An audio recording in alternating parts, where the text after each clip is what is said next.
I realised quite a while ago that actually the music that was coming through, I was channeling it. And then I thought to myself, well, being creative is channeling, because the universe is a creative place. Humans are creative beings. So when we want to source creative ideas through our imagination, we are actually channeling the same energy that creates the universe. But whether you're Picasso or Beethoven, it's still a rendition of the creation of the universe in a smaller form. And I realised that the music I was creating was exactly that as well.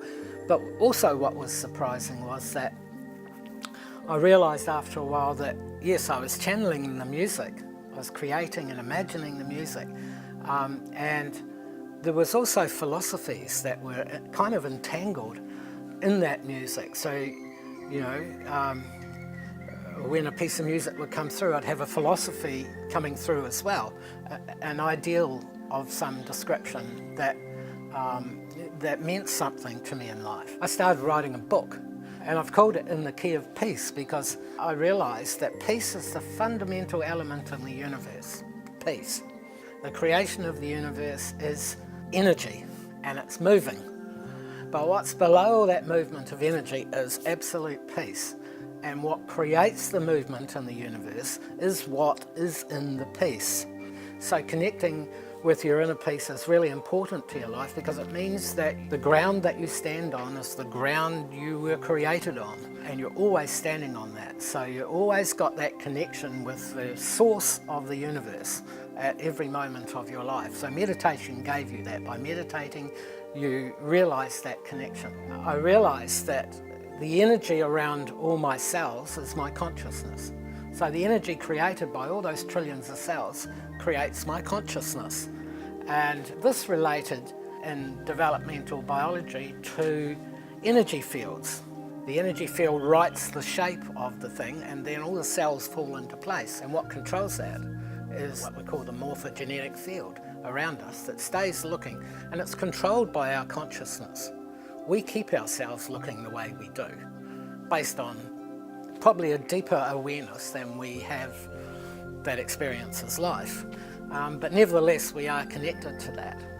So when we began our life, we began as a single cell, which suddenly multiplied into two in the mother's womb. And then by the time we came out of the mother and we became our own human being, we were trillions of cells and in an energy field. And this continues on through life. But what was really interesting to me was the way this is emulated in humanity, that humanity is actually an energy field as well, and each human being contributes to humanity in the same way that each cell contributes to the single human being.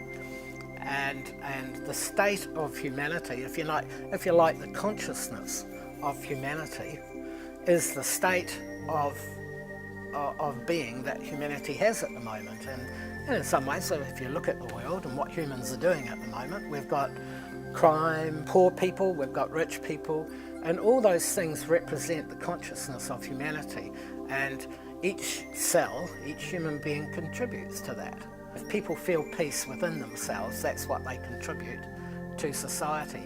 If a person feels angry within themselves, that's what they contribute to society. If a person feels like they have to cheat to make their way in life, that's what they contribute to society. If a person has no money and they can't afford things, that's what they contribute to society. So where do we want to go as a human society depends on the contribution of each person, and each person makes an equal contribution to that. Once people's self-esteem begins to rise, they realise that what they contribute is important to them, and then they start to contribute something beneficial not only to themselves but to society. And so, you know, there's a greater purpose than just our own purpose. There's a purpose for humanity. And I guess if you take a few steps back and you look at humanity as a family that began, you know, 500,000 years ago or possibly more, and it's still going today, are we going to go another 500,000 years into the future? Graduating Earth is a media platform providing education, awareness and insight for those seeking answers to enlightenment, spiritual teachings and life purpose as we move forward in these awakening times of soul development. Contact us at Graduating Earth on Facebook, Instagram and Twitter. Graduating Earth is created by Andre Lacoste. All videos are free to use and distribute.